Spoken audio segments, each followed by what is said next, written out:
गलती हर किसी इंसान से होती है। कुछ लोग अपनी गलती को सुधार लेते हैं और कुछ लोग ऐसे भी होते हैं जो एक गलती सुधारने के चक्कर में बात को और ज़्यादा बिगाड़ देते हैं।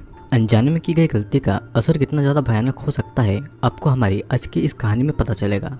मूवी की शुरुआत होती है एक माँ और बेटी से, जिनको एक जगह पर बांध कर रखा गया था। वो दोनों बहुत डरी हुई थी और उसी समय उनके सामने एक आदमी आता है और वो आदमी उस औरत का हस्बैंड कॉनर था।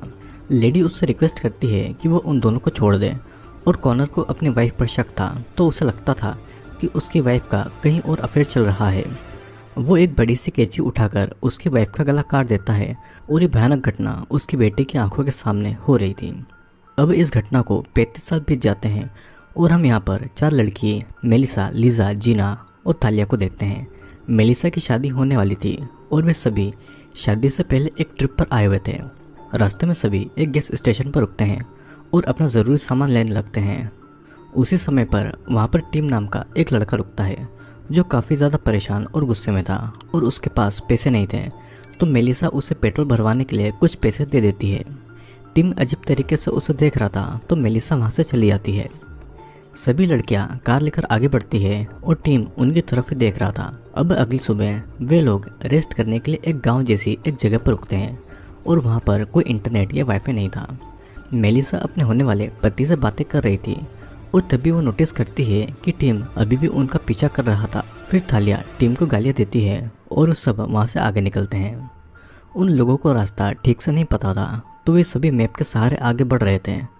अब कुछ दूर जाने के बाद में उनको टीम की कार उनके सामने ही खड़ी दिखाई देती है और थालिया को टीम की इस हरकत से बहुत ज़्यादा गुस्सा आ रहा था। वो टीम की कार के पास में उससे बात करने के लिए जाती है, पर अचानक टीम एक चाकू से थालिया को पकड़ लेता है। सभी लड़की ये देखकर बहुत ज़्यादा डर गई थी और बाकी सब भी कार से बाहर आती है। वो जूलिया को पकड़ लेता है और उसे एब्यूज़ करने लगता है। तभी लिसा एक पत्थर को टीम के सर पर मार देती है, जिस वजह से टीम वहीं पर मारा जाता है। मेलिसा को बचाने के लिए लिसा ने गलती से टिम को मार दिया था और थालिया पुलिस को कॉल करने के लिए कहती है, लेकिन जीना उसे ऐसा करने से रोकती है क्योंकि इस तरीके से पुलिस को उन पर ही शक हो जाएगा। उनके पास में टिम की लाश को ठिकाने लगाने के अलावा कोई भी रास्ता नहीं था और टिम की लाश को वे अपनी कार की डिक्की में डालकर वे लोग वहाँ से आगे बढ़ते हैं। एक ही पल में उनके साथ में इतना कुछ हो गया था, ये सोचने के बाद में सभी के चेहरे की हंसी गायब भी हो गई थी और ऊपर से उनकी कार का पेट्रोल भी अब खत्म होने वाला था और उस जगह फ़ोन के सिग्नल भी नहीं मिल रहे थे। तभी उनको एक घर दिखाई देता है और वहाँ पर सभी डिसाइड करते हैं कि उस घर में जाकर वे वहाँ से मदद मांगेंगे ताकि उन्हें आगे के रास्ते के लिए डायरेक्शन मिल जाए। फिर सभी एक दूसरे को संभालते हैं और उस घर की तरफ आगे जाते हैं। उस घर में उनको परकिंस मिलती है और वे लोग एक फ़ोन और सही रास्ते के बारे में पूछते हैं। परकिन के पास में कोई फ़ोन नहीं था और रात भी होने वाली थी, तो आज रात के लिए परकिंस उनको वहीं पर रहने के लिए ऑफ़र करती है। लेकिन वहाँ पर रहने के लिए उनको कुछ रूल्स फॉलो करने थे। उनको वहाँ पर डिनर 6 बजे ही करना होगा और उन्हें 8 बजे लाइट ऑफ करके डायरेक्ट सोना होगा। परकिंस सभी को एक रूम देती है और 6 बजे सभी डिनर करने लगते हैं। परकिंस उनसे बहुत अच्छे से बातें कर रही थी और मेलिसा उनसे अपनी शादी के बारे में भी बातें करती है। परकिंस को शादी पसंद नहीं थी और इसीलिए उन्होंने अभी तक शादी नहीं की थी। उन सभी को परकिंस की बातें अजीबोगरीब लगती है और परकिंस उनको फिर से याद दिलाती है कि अगर वे उनके रूल्स को फॉलो करेंगे तो वो भी उनकी रिस्पेक्ट करेगी। रात को सभी लड़कियां ये डिसाइड करती है कि आगे के रास्ते में उनको और भी ज़्यादा प्रॉब्लम्स आ सकती है। ज़्यादा टाइम होने पर उस लाश से सड़ने की बदबू भी आने लगेगी, तो बेहतर यही होगा कि लाश को पास ही के जंगल में दफना दिया जाए। अब 8 बजने के बाद भी जीना सोई नहीं थी और वो घर में इधर उधर घूम रही थी और वहीं पर उसे एटिक का डोर खुला हुआ दिखता है। जीना उस डोर को देख ही रही थी कि तभी परकिंस आकर उसे याद दिलाती है कि उसे लाइट ऑफ करके सोना होगा। और इस तरफ मेलिसा अपने फियांसे को कांटेक्ट न कर पाने की वजह से बहुत ज़्यादा परेशान थी। लीना को तो यही चिंता सता रही थी कि उसके हाथों किसी का मर्डर हो चुका है। फिर मेलिसा उसे कंफर्ट करके सो जाती है। अब इस तरफ जीना थालिया के साथ में इंटीमेट होना चाहती थी क्योंकि जीना एक लेस्बियन थी और पहले से ही इन दोनों के बीच में सेक्सुअल रिलेशनशिप हो चुका था। जीना और थालिया वहीं पर इंटीमेट होने लगते हैं और उनकी आवाज़ें लिसा और मेलिसा भी सुन लेती है। तभी मेलिसा और लिसा नोटिस करती है कि उनके रूम के बाहर कोई घूम रहा है और दोनों उठकर देखने के लिए जाती है, लेकिन बाहर और कोई नहीं बल्कि जीना ही थी। उसने किसी को बाहर के स्टोरेज रूम में देखा था, तो वो यही बात बाकी की लड़कियों को बताने के लिए आई थी। वे सभी अपने रूम के बाहर से ही स्टोरेज रूम की तरफ देखने लगते हैं और अंदर से उनको परकिंस किसी के साथ बातें करती हुई सुनाई देती है और वे सभी डरकर अपने रूम में वापस आ जाते हैं। अब अगली सुबह परकिंस उन सभी के लिए ब्रेकफास्ट बनाई रही थी और परकिंस उनसे माफ़ी मांगती है कि उसके घर में आज के ज़माने की कोई भी चीज़ नहीं थी। परकिंस उन सभी को जंगल की तरफ जाने के लिए मना करती है क्योंकि उसके मुताबिक वहाँ पर खतरा हो सकता है। फिर कुछ समय के बाद सभी लड़कियाँ लाश को दफनाने के बारे में सोच ही रही थी, लेकिन उन्हें वहाँ पर गड्ढा खोदने के लिए भी कुछ सामान चाहिए था। कल रात की बात की वजह से वे सभी उस स्टोरेज रूम में जाने से डर रहे थे। उनको अपने पीछे परकिंस नजर आती है और वो सभी जल्दी से कार की डिक्की को बंद कर देती है। परकिंस शिकार करने के लिए जंगल में जा रही थी और जीना भी उनके साथ में जाना चाहती थी, पर परकिन जंगल के खतरे के बारे में बताकर उसे अपने साथ में ले जाने के लिए मना करती है।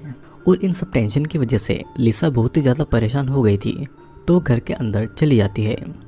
जीना और थालिया को गड्ढा खोदने का सामान मिल चुका था और दोनों परकिंस के घर के पास में ही गड्ढा खोदने लगती है। अब यहाँ पर घर के अंदर लिसा नोटिस करती है कि घर में फ़ोटो की फ्रेम्स तो है, लेकिन वहाँ पर कोई भी फ़ोटो नहीं लगी है, जैसे कि परकिंस खुद से ही छुप रही हो। तभी मेलिसा भी नोटिस करती है कि उसकी वेडिंग ड्रेस गायब है और दोनों परकिंस के रूम को चेक करने लगते हैं। वो देखते हैं कि पूरा रूम बिखरा हुआ है और इतने डिसिप्लिन में रहने वाली परकिंस का रूम बिखरा हुआ देखकर उनको अजीब लगता है। और वहीं पर एक बॉक्स में लिसा को कुछ पुरानी फ़ोटोज़ भी मिलती है और ये उनकी फ़ोटोज़ थी जिनको हमने फिल्म की शुरुआत में देखा था।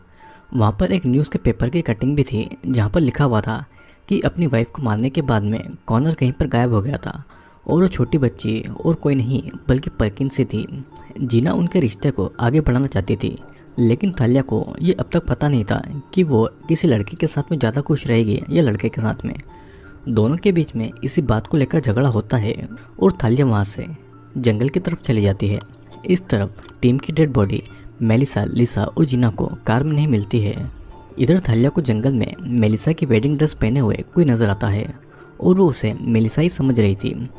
वो पर्सन धीरे धीरे थालिया के पास आती है, जिसे देखकर थालिया डरकर भागती है और वो एक पुरानी कार में छुप जाती है, लेकिन वहाँ पर वो पर्सन आकर थालिया पर वार करने लगता है। अब इधर डेड बॉडी गायब होने की वजह से सभी परेशान थे और मेलिसा जीना को संभालती है कि तभी वहाँ पर परकिंस आती है जो बाकी लड़कियों के बारे में पूछती है। जब उनको पता लगता है कि थालिया जंगल में गई है तो वो बहुत ही ज़्यादा परेशान हो जाती है। थालिया का कुछ भी अता पता नहीं था, तो बाकी लड़कियाँ बहुत परेशान थी और परकिंस उनसे कहती है कि उसने तो जंगल में जाने से मना किया था, पर उन्होंने उनकी बात नहीं मानी। लिसा परकिंस से उनकी फैमिली के बारे में पूछती है, पर परकिंस उसे कुछ भी ठीक से नहीं बताती है। परकिंस का गार्डनर कल आने वाला था, तो उसके बाद वे लोग आराम से वहाँ से निकल सकते थे और थालिया को भी ढूंढ सकते थे। जीना थालिया के लिए बहुत ज़्यादा परेशान थी, तो वो परकिंस पर गुस्सा हो जाती है और परकिंस भी चुप नहीं रहती है। वो जीना को याद दिलाती है कि उसने उसे इस घर में रहने दिया है, तो वो उसकी रिस्पेक्ट करे। रात को हम थालिया को देख पाते हैं जो कि बहुत ही ज़्यादा जख्मी थी और उसे बांध कर रखा गया था। फिर से वही पर्सन हथियार लेकर उसके पास में आती है, जिसे देखकर लिसा डर के मारे चिल्लाती है और मास्क पहने पर्सन अलग अलग हथियार से उसे डराने और टॉर्चर करने लगता है और उसे पेट्रोल पिलाकर उसके होठों को सिल देता है। अब अगली सुबह हमें वही पर्सन जीना के रूम में नजर आती है और जीना उसको थालिया समझकर उसके पीछे जाती है। वो पर्सन लिविंग रूम में खड़ा था और जीना उसके पास जाने लगती है और वो पर्सन जीना को पकड़कर उसी गड्ढे में फेंक देती है जहाँ पर उन्होंने टिम की डेड बॉडी को ठिकाने लगाने के लिए गड्ढा खोदा था। फिर वो पर्सन जीना के पैर पर हथियार से वार करता है और जीना का एक पैर कट चुका था। वो वहाँ से भागने की कोशिश भी करती है, पर वो पर्सन जीना को पकड़कर गड्ढे में डाल देता है और उसे मारकर बेहोश करके उसे जिंदा ही उस गड्ढे में गाड़ देता है। अगली सुबह बाकी दो लड़कियों को जीना भी कहीं नजर नहीं आती है और अब उनको परकिंस पर ही शक हो रहा था। घर के बाहर उनको जीना की लाश दिखती है और वो दोनों इसे देखकर बहुत ज़्यादा डर जाती है और उसी समय उनको कार में थालिया नजर आती है। लिजा किसी तरह थालिया के होठ की सिलाई को खोल देती है और वे लोग कुछ समझ पाते उससे पहले ही वो पर्सन पीछे से आकर लिजा पर वार करता है और एक हथियार को लिजा के पेट में घुसा देती है। फिर वो मेलिसा को मारने के लिए उसके पीछे लग जाती है और किसी तरह मेलिसा जंगल की तरफ भागती है। भागते भागते वो एक खुले मैदान में आ गई थी और वहाँ पर वो अपना फ़ोन ऑन करती है। वो देखती है कि उसके फ़ोन में उसके फियांसे के 110 मैसेज थे और वो बहुत दुखी था क्योंकि मेलिसा टाइम पर वेडिंग पर नहीं आई थी और उसे लग रहा था कि मेलिसा ने उसे धोखा दिया है। लिसा को बचाने के लिए मेलिसा फिर से परकिंस के घर पर आती है और परकिंस उसे घर के अंदर बुलाती है। वो छुपते छुपाते घर के अंदर जाती है। एटिक का डोर खुला हुआ देखकर वो उसके अंदर जाने लगती है। वहाँ पर उसे लिसा जख्मी हालत में दिखाई देती है और उसके पास परकिंस बैठकर रो रही थी और वो पागलों की तरह बिहेव कर रही थी और उसने मेलिसा की वेडिंग ड्रेस को पहन रखा हुआ था। मतलब कि अभी तक जो पर्सन सबको मार रहा था वो और कोई नहीं बल्कि परकिंस ही थी। परकिंस बताती है कि कॉनर आ रहा है और एकदम से उसकी पर्सनालिटी बदल जाती है और मेलिसा पर हमला करने के लिए उसके पीछे जाती है। परकिंस मेलिसा को पकड़कर उसका गला दबाने लगती है और मेलिसा किसी तरह वहाँ से भागती है और एटिक में लिसा की मदद करने के लिए जाती है। मेलिसा लिसा को लेकर घर के बाहर निकलने का रास्ता ढूंढने लगती है। कुछ देर के लिए वो लिसा को एक जगह पर छुपाकर खुद एक हथियार लेकर परकिंस से लड़ने के लिए जाती है। तभी परकिंस पीछे से आकर उसे पकड़ लेती है और इसी हाथापाई में दोनों छत से नीचे गिर जाते हैं। दोनों को ही चोटें आई थी और परकिंस उठकर मेलिसा को मारने वाली थी। मेलिसा बाहर के स्टोरेज रूम में छुप जाती है और वहीं पर टीम की भी लाश पड़ी हुई थी। अब मेलिसा पीछे के डोर से बाहर निकलती है जहाँ पर परकिंस लिसा को मारने वाली थी और मेलिसा एक गन से परकिंस को मारने वाली थी, लेकिन उस गन में गोलियां थी ही नहीं। और तभी लिसा परकिंस के हाथ पर काट लेती है और इसी मौके का फ़ायदा उठाकर मेलिसा परकिंस का गला काटकर उसे मार डालती है। अब फिर वो लिसा के साथ में मिलकर जीना और थैला की डेड बॉडी को एक साथ दफना देती है और वो अपनी कार में पेट्रोल भरवाकर उस खूनी वेडिंग ड्रेस के साथ ही वहाँ से निकल जाती है। और इसी के साथ में ये मूवी यहीं पर एंड होती है।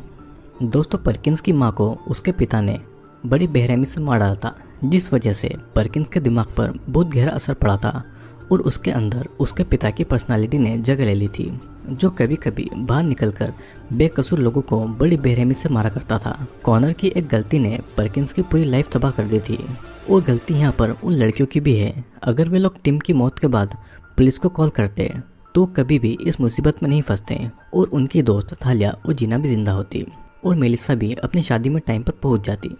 तो दोस्तों, कैसा लगा आपको इस मूवी का एक्सप्लेनेशन? वीडियो पसंद आया हो तो वीडियो को लाइक और नीचे कमेंट करना, और अगर आप पहली बार चैनल पर आए हैं तो चैनल को सब्सक्राइब करके जरूर जाना, क्योंकि जल्दी ही एक और वीडियो आपके लिए मैं लेकर आने वाला हूँ।